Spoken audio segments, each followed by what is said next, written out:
Iran, America, মধ্যপ্রাচ্যের অনেকগুলো গুরুত্বপূর্ণ খবরের ভিতরে আজকে আমার কাছে সবচেয়ে গুরুত্বপূর্ণ একটা খবর মনে হয়েছে। ইসরায়েলের যুদ্ধমন্ত্রী ইসরায়েল কাজ এবং দেশটির সেনাবাহিনী মুখোমুখি অবস্থানে দাঁড়িয়ে আছে। কারণ কি?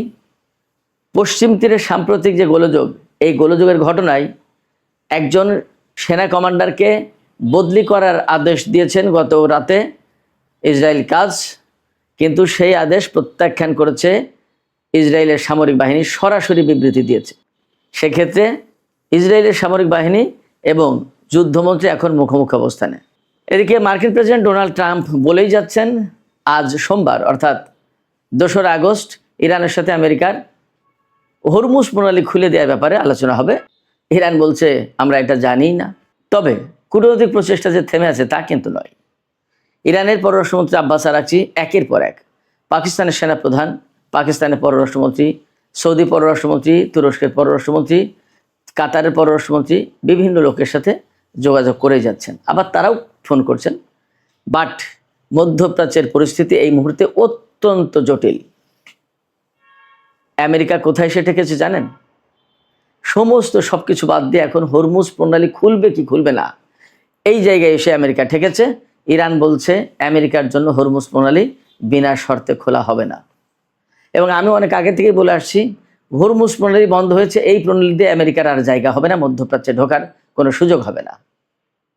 সুপ্রিয় দর্শক, আজকের মূলত ইসরায়েল, আমেরিকা, ইরান এই যে রাজনীতির জটিল ঘূর্ণাবর্ত, এই বিষয়গুলো নিয়েই আলোচনা করব। আশা করি আলোচনা খুবই ভালো লাগবে। আলোচনা যদি ভালো লাগে তাহলে লাইক, কমেন্ট, শেয়ার করবেন এবং চ্যানেলটি সাবস্ক্রাইব করে সাথেই থাকবেন। চলুন দর্শক, আলোচনা করি বিস্তারিত। প্রথমে আমি ইসরায়েল প্রসঙ্গটা শেষ করি। ইসরায়েলের যুদ্ধমন্ত্রী ইসরায়েল কাজ, তিনি গতকাল রাতে টেলিভিশন চ্যানেলের লাইভ অনুষ্ঠানে তিনি বলেছেন, তিনি ঘোষণা দিয়েছেন যে পশ্চিম তীর, ফিলিস্তিনের পশ্চিম তীর যেটা মাহমুদ আব্বাসদের নিয়ন্ত্রণে আছে, এই পশ্চিম তীরে সম্প্রতি ভীষণ গোলযোগ হয়েছে। সেখানে একজন ইসরায়েলি সেনা নিহত হয়েছে, বেশ কয়েকজন আহত হয়েছে, ইসরায়েলি সেটলার, অবৈধ বসতি স্থাপনকারী, এবং অন্তত 4 জন ফিলিস্তিনি নিহত হয়েছিল। পরবর্তীতে আরও অনেক ঘটনা ঘটেছে, সেখানে সেনা অভিযান চালিয়েছে ইত্যাদি ইত্যাদি। খুব ফ্যাক্ট হচ্ছে কি, এটা নিয়ে সারা বিশ্বের লোকজন কিন্তু নিন্দা জানাচ্ছে, খোদ পশ্চিমা ইউরোপের দেশগুলোও নিন্দা জানাচ্ছে। পশ্চিম তীরের কিছু জায়গায় অবৈধভাবে দখল করে ইহুদি বসতি স্থাপনকারীরা থাকে এবং তারা অস্ত্র নিয়ে, লাঠি শুটানে, যখন যা খুশি ফিলিস্তিনিদের উপর হামলা করে। সম্প্রতি এইরকমই একটা ঘটনা ঘটেছে। ঘটার পরে তো গোলযোগ হলো। এই যে অবৈধ বসতি স্থাপন করে যারা ফিলিস্তিনিদের সাথে এই গ্রামে গ্রামে ঢুকে গোলমাল করে, এগুলোকে ইসরায়েলের ভাষায়, ইসরায়েলি পত্রিকায় টাইমস অফ ইসরায়েল এক্সট্রিমিস্ট, উগ্রবাদী বলে। এই উগ্রবাদীরা সেখানে ঢুকে নিরীহ ফিলিস্তিনিদের উপর হামলা, মারধর, হত্যা, নির্যাতন এগুলো চালায়।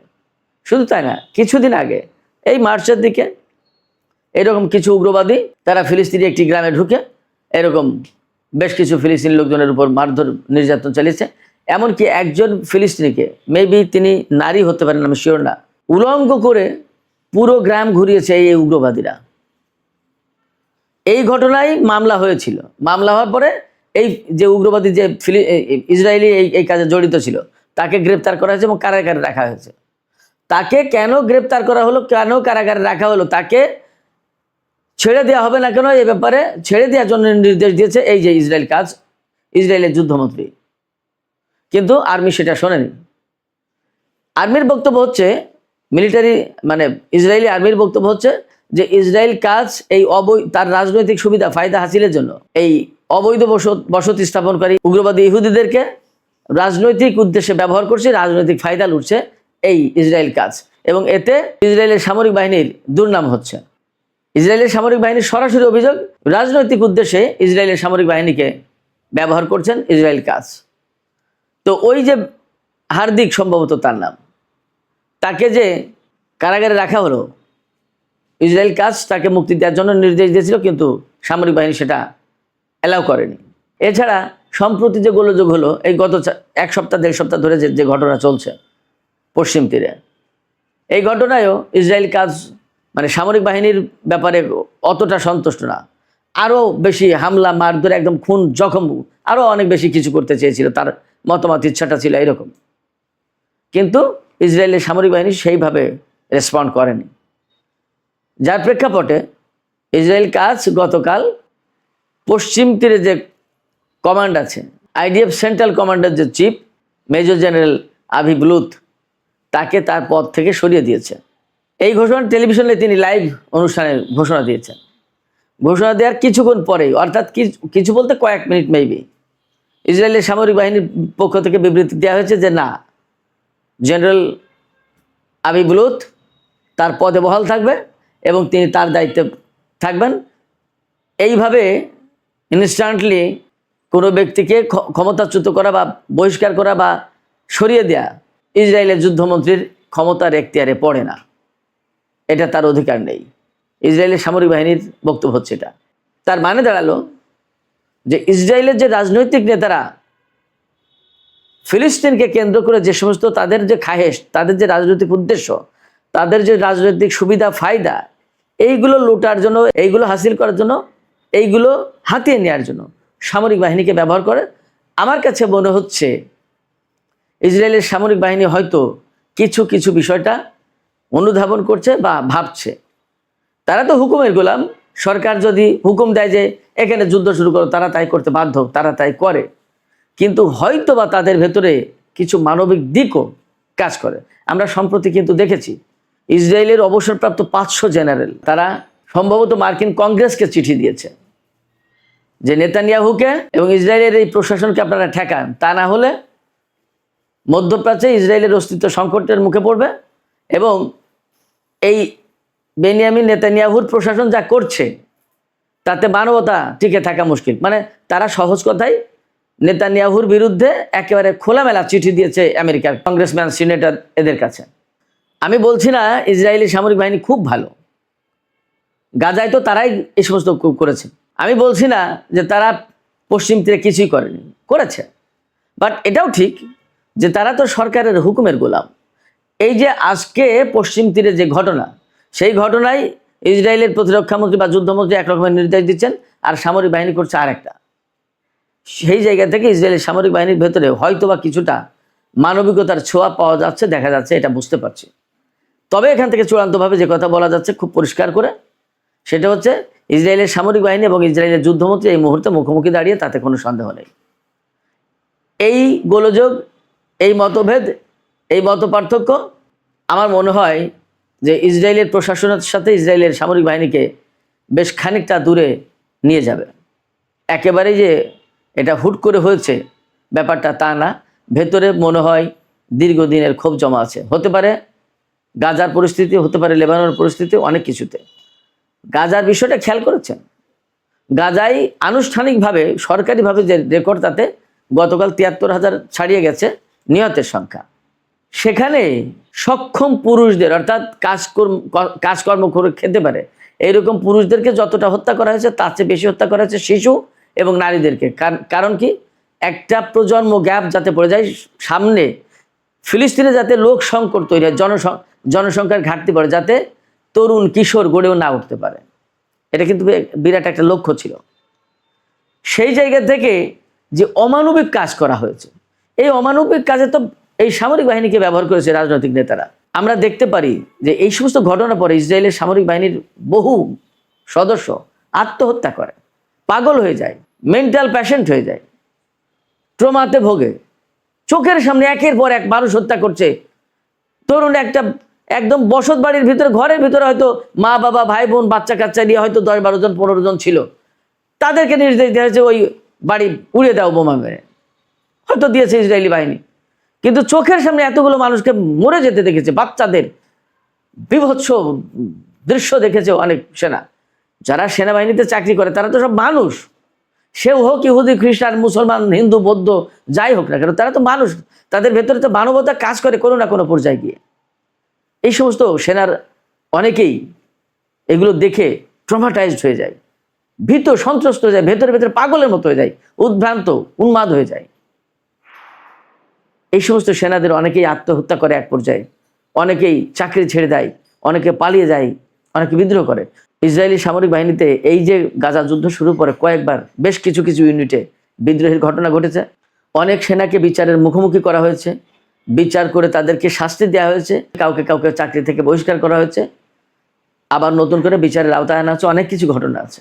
যাই হোক, আমরা আশা করব যে ফিলিস্তিনে যে ভয়াবহ অমানবিকতা চলছে বছরের পর বছর, এগুলোর অবসান হবে এবং ইসরায়েলি সামরিক বাহিনীর ভেতরে কোনো না কোনো পয়েন্টে গিয়ে একটা মানবিকতা বোধ কাজ করবে এবং তাদেরকে যে রাজনৈতিক উদ্দেশ্যে ব্যবহার করা হচ্ছে তারা হয়তো একসময় এইভাবে আর ব্যবহার হতে চাইবে না, আমরা এমনটা প্রত্যাশা করব। দর্শক, আমরা এবার ইরান আমেরিকা প্রসঙ্গে কিছু আলোচনা করি। মার্কিন প্রেসিডেন্ট ডোনাল্ড ট্রাম্প বারবার বলছেন, তিনি বলেই যাচ্ছেন, তার ট্রুথ সোশ্যালে পোস্ট দিয়েই যাচ্ছেন 2 আগস্ট সোমবার ইরানের সাথে আমেরিকার বৈঠক আলোচনা। অদ্ভুত ব্যাপার হচ্ছে, তিনি একের পর এক বলেই যাচ্ছেন ইরানের সাথে 2 আগস্ট সোমবার আমেরিকার বৈঠক। কি নিয়ে? হরমুজ প্রণালী খুলে দেওয়ার ব্যাপারে। অদ্ভুত ব্যাপার, আপনারা খেয়াল করেছেন আমেরিকা কোন লক্ষ্যে কি কি কথা বলে যুদ্ধ শুরু করলো, আর এখন এসে কোথায় গিয়ে থামতে হয়েছে, ঠেকতে হয়েছে। এবং আমি আপনাদেরকে বলি, চুক্তি তো পরের কথা, শূন্য হাতে মধ্যপ্রাচ্য থেকে ফিরতে হবে আমেরিকাকে। কারণ হচ্ছে, তারা যে সমস্ত লক্ষ্য নিয়ে যুদ্ধ করতে এসেছে ইরানের সাথে, একটাও তাদের জন্য বৈধ লক্ষ্য ছিল না। 1, 2 হচ্ছে যে ইরান এই সমস্ত কথা বহু আগে থেকেই শুনেছে এবং ইরান সেইভাবেই প্রস্তুতি নিয়েছে। তারা জানতো যে আমেরিকাকে কোনো না কোনো পয়েন্টে গিয়ে মোকাবেলা করতেই হবে। আমেরিকাকে মোকাবেলা করতে গেলে শুধু ডিপ্লোমেসি দিয়ে হবে না, আমেরিকাকে মোকাবেলা করতে গেলে শুধুমাত্র জনগণের ঐক্য বা মুখের কথাই হবে না, লাগবে সামরিক সরঞ্জাম। ইরান দশকের পর দশক ধরে সেই সামরিক সরঞ্জাম নিজেরা কবজায় এনেছে, নিজেরা বানানো শিখেছে। ভেতরে ভেতরে এমন শেখাই শিখেছে যে এখন আমেরিকায় ফেল মেরে গেছে ইরানের কাছে। আমেরিকার প্রযুক্তির চেয়ে এখন একদম নির্দ্বিধায় বলা যায় ইরানের প্রযুক্তি সুপার। আমেরিকার প্রযুক্তির ঊর্ধ্বে ইরানের সামরিক প্রযুক্তি। এই যে ড্রোন, এই যে ক্ষেপণাস্ত্র, এগুলো কিন্তু মোকাবেলা করতে পারছে না আমেরিকা ইসরায়েল। তারা এতদিন একটা খুশিতেই ছিল যে তারা সারা বিশ্বের সবচেয়ে লেটেস্ট প্রযুক্তির অধিকারী, কিন্তু ইরানের সাথে যুদ্ধ করতে এসে দেখে আসলে তারা অনেক পেছনে। ভেতরে ভেতরে ইরান অনেক এগিয়ে গেছে। ঘটনাটা ঘটেছে অনেকটা এইরকম, ওই যে কচ্ছপ আর খরগোশের সেই দৌড়ের মতো। খরগোশ তো ব্যাপক জোরে দৌড়াতে পারে, সে তো মনে করলো যে এইটুকু জায়গা আর কত সময় লাগবে, খানিকটা গিয়ে বটতলায় গাছের ছায়া আরাম করে ঘুমাই নিল, যে একটু ঘুম দিয়ে নিই, পরে উঠে এক লাফেই তো পার হয়ে যাবে বাকি জায়গা। আর কচ্ছপ কিন্তু কোনো অলসতা না করে টুকটুক টুকটুক করে এগিয়ে যেতেই থাকলো। খরগোশ ঘুমিয়ে থাকলো আর কচ্ছপ তার পাশ দিয়ে আস্তে আস্তে বিড়বিড় করে চলে গিয়ে খরগোশের আগে চলে গেল কচ্ছপ। আমেরিকা তার বিভিন্ন রকমের সামরিক সরঞ্জাম তৈরি করে মনে করেছিল পৃথিবীতে তার চেয়ে সেরা কেউ নেই। কিন্তু ইরানের সাথে আমেরিকা যেহেতু কোনো রকমের সম্পর্ক নেই, অতএব ভেতরে ভেতরে ইরান কি তৈরি করেছে তা কেউ জানতো না। ভেতরে ভেতরে ইরান ঠিকই অনেক এগিয়ে গেছে, যা আমেরিকা কল্পনাও করতে পারে না।